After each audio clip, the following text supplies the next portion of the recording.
Patuloy na nagtitrending ang battle rap sa pagitan ni Jazz at Fiang, marami na ang nakapanood ng kanilang sagutan sa live mismo ng PBB na mapapanood sa last live ngunit ito ay hindi pa ipinapalabas sa mismong programa kaya naman marami ang nakaabang sa eksenang ito, dahil sa teaser na inilabas ng PBB ay talaga namang matindi ang palitan ng kanilang salita.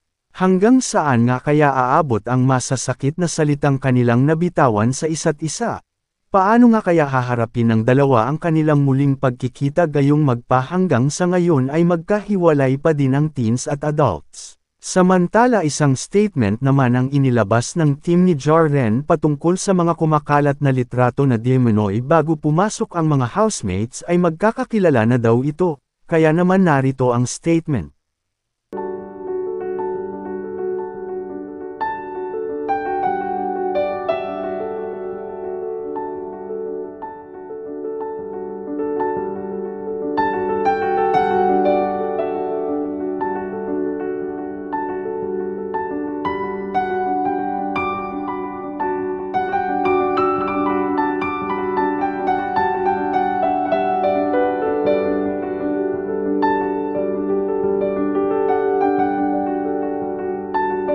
Mag-ingat sa mga kumakalat na fake news dahil marami na ngayon ang nagpapakalat ng mga maling impormasyon kagaya na lamang ng post na ito patungkol sa sinabi ni Jolie kay Jazz.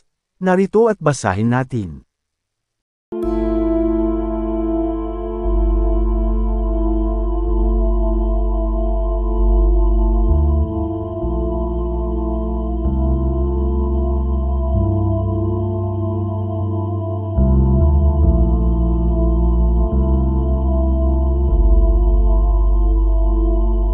Kaya naman maging mapanuri sa lahat ng ating nababasa online, let us spread love and kindness, thanks for watching.